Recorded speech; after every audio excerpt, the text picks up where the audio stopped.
En ce moment même, les plus grandes puissances économiques du monde répètent exactement les mêmes erreurs qui ont fait s'effondrer Rome, l'Empire ottoman et l'Espagne du siècle d'or.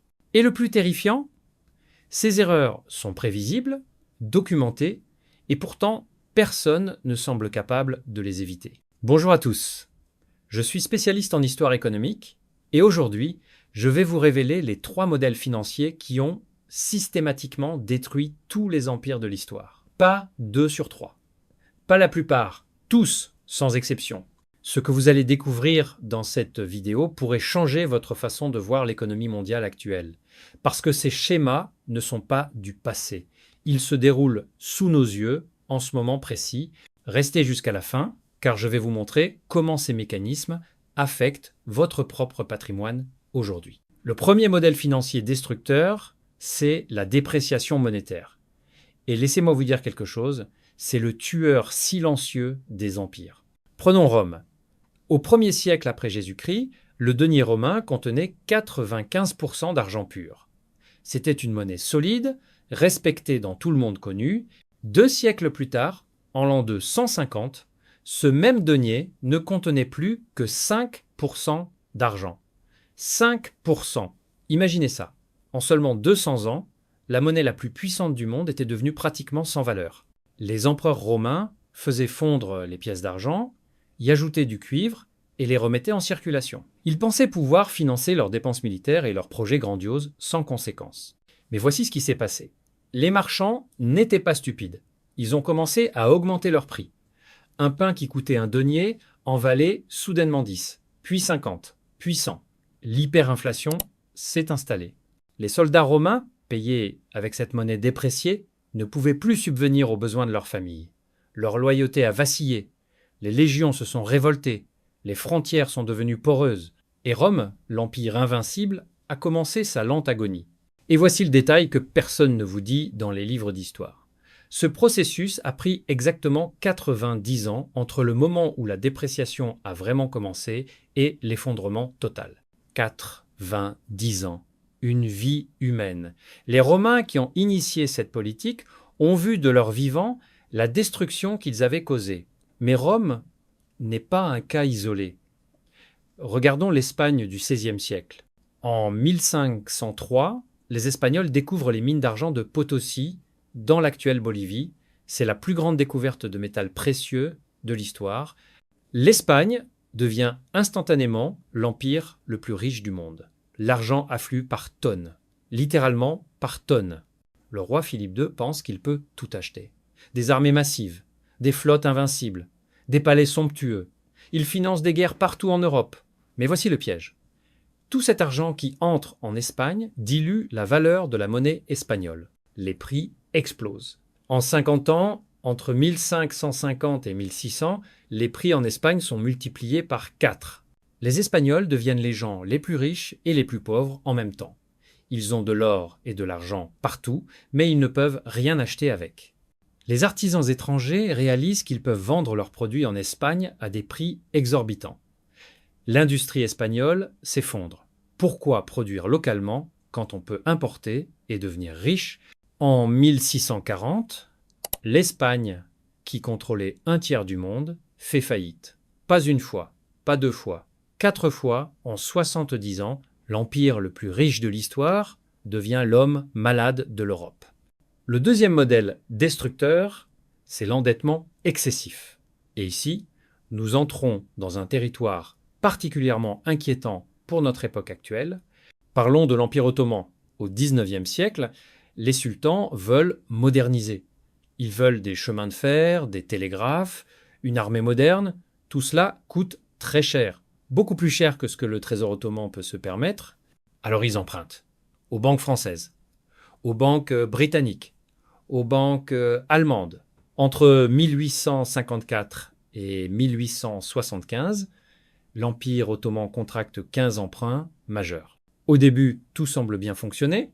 L'argent entre, les projets avancent, Istanbul se modernise, mais regardez les chiffres. En 1875, 52%, plus de la moitié du budget ottoman est consacré au remboursement de la dette.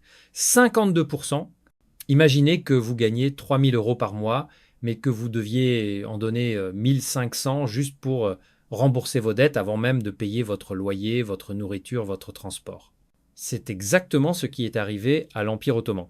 En 1876, l'inévitable se produit. L'Empire ottoman déclare le défaut de paiement, la banqueroute. Les créanciers européens sont furieux. Ils exigent des garanties. La France, la Grande-Bretagne et l'Italie créent l'administration de la dette publique ottomane, une institution étrangère qui contrôle directement les revenus de l'Empire. Vous saisissez l'ironie ? Un empire souverain qui a régné sur 3 continents pendant 6 siècles est maintenant contrôlé financièrement par des banquiers étrangers. L'Empire a perdu sa souveraineté non pas par la conquête militaire, mais par la dette. Si cette analyse vous interpelle, si vous commencez à voir des parallèles avec notre monde actuel, alors abonnez-vous à cette chaîne et activez la cloche de notification. Parce que nous décortiquons régulièrement les mécanismes économiques que personne n'ose expliquer clairement. Et croyez-moi, ce qui vient ensuite va vous surprendre encore plus. Revenons à notre sujet. La France de l'Ancien Régime offre un autre exemple fascinant et tragique. Louis XIV, le roi Soleil, dépense, sans compter, le château de Versailles coûte l'équivalent de 2 milliards d'euros actuels. Ces guerres incessantes vidant le trésor royal. À sa mort en 1715, la dette française représente 3 milliards de livres, soit environ 80 fois les revenus annuels du royaume. 80 fois. C'est comme si vous gagniez 50 000 euros par an et que vous deviez 4 millions d'euros. Son successeur, Louis XV, ne fait qu'aggraver la situation. Puis vient Louis XVI. En 1788, juste un an avant la Révolution, 49% du budget royal est consacré au service de la dette. 49%. Exactement comme l'Empire ottoman 13 ans plus tard. Louis VI convoque les États généraux pour trouver une solution. Cette réunion, destinée à résoudre une crise financière, déclenche la Révolution française. Le roi perd sa tête, littéralement, non pas à cause d'une guerre perdue ou d'une invasion, mais à cause de la dette. Voici la leçon. Quand un empire ou un État consacre plus de 40% de son budget au service de la dette, il entre dans une zone de danger extrême. L'histoire nous le montre encore et encore. Le troisième modèle destructeur est plus subtil, mais tout aussi mortel. La bureaucratie parasitaire. Regardons l'Empire byzantin, la continuation de Rome en Orient.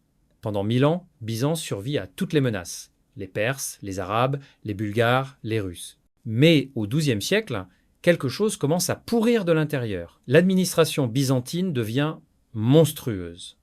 Pour collecter les impôts, il faut passer par 7 niveaux de bureaucrates.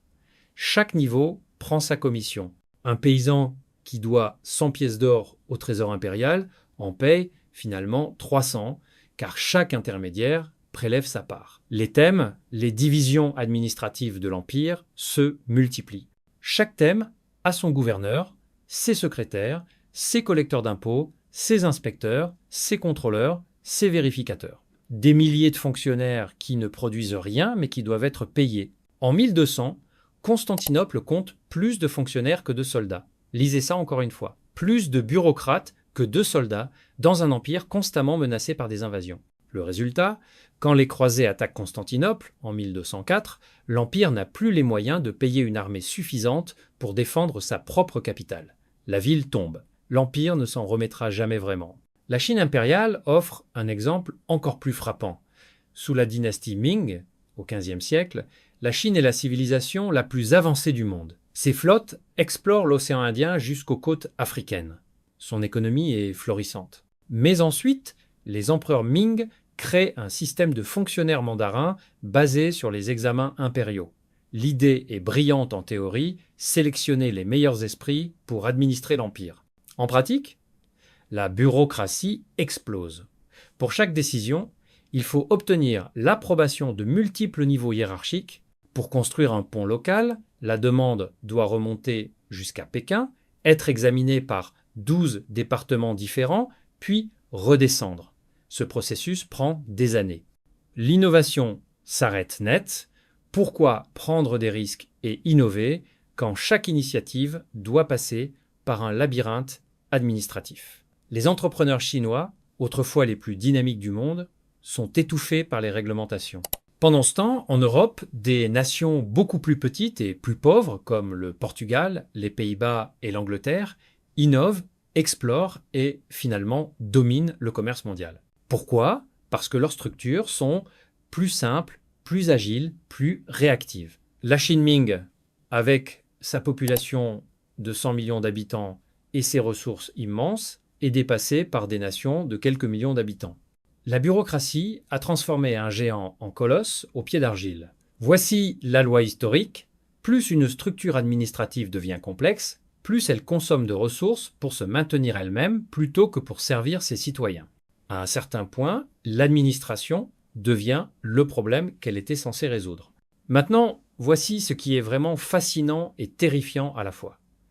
Ces trois modèles ne se manifestent jamais seuls. Ils s'alimentent mutuellement dans une spirale destructrice. La dépréciation monétaire force l'État à emprunter davantage pour maintenir ses dépenses. L'endettement excessif pousse l'État à créer plus de bureaucratie pour extraire plus d'impôts. La bureaucratie étouffe l'économie productive, ce qui réduit les revenus fiscaux et pousse à plus de dépréciation monétaire. Et le cycle recommence. Rome a connu les trois simultanément entre l'an 200 et 400. L'Espagne entre 1550 et 1650. L'Empire ottoman entre 1800 et 1900. La France de l'Ancien Régime à la fin du XVIIIe siècle, chaque fois le même schéma, chaque fois le même effondrement. Et aujourd'hui, regardez autour de vous. Les banques centrales du monde entier impriment de l'argent à une échelle jamais vue dans l'histoire. La dette publique mondiale dépasse 300% du PIB mondial. Les réglementations et la bureaucratie atteignent des niveaux de complexité inimaginables. Est-ce que cela signifie que nous sommes condamnés? Non. L'histoire nous enseigne aussi que certaines sociétés ont su éviter ces pièges. Les Pays-Bas, au XVIIe siècle, ont maintenu une monnaie stable, une dette gérable et une administration efficace. Ils ont dominé le commerce mondial pendant plus d'un siècle. La leçon est claire, ces modèles ne sont pas inévitables. Ils sont le résultat de choix politiques. Mais pour les éviter, il faut d'abord les reconnaître. Il faut avoir le courage de dire non aux solutions faciles qui créent des problèmes à long terme. Voilà. Les trois modèles financiers qui ont détruit tous les empires de l'histoire, la dépréciation monétaire, l'endettement excessif et la bureaucratie parasitaire. Ces mécanismes ne sont pas abstraits. Ils affectent votre pouvoir d'achat, vos économies, votre avenir économique. Comprendre ces cycles historiques, c'est se donner les outils pour protéger son patrimoine et prendre de meilleures décisions financières. Si cette vidéo vous a ouvert les yeux sur ces dynamiques historiques, abonnez-vous maintenant à la chaîne, activez les notifications, partagez cette vidéo avec vos proches. Ces connaissances sont trop importantes pour rester dans l'ombre. Dans la prochaine vidéo, je vous montrerai exactement quelles stratégies les familles fortunées utilisent depuis des siècles pour protéger leur patrimoine contre ces cycles destructeurs. Des stratégies que vous pouvez appliquer vous-même, quel que soit votre niveau de revenu. Laissez-moi dans les commentaires quel empire ou quelle période historique vous souhaitez que j'analyse en profondeur. Je lis tous vos commentaires et vos suggestions influencent directement le contenu de cette chaîne. Merci de m'avoir suivi jusqu'au bout, prenez soin de votre avenir financier et rappelez-vous, ceux qui n'apprennent pas de l'histoire sont condamnés à la répéter. À très bientôt.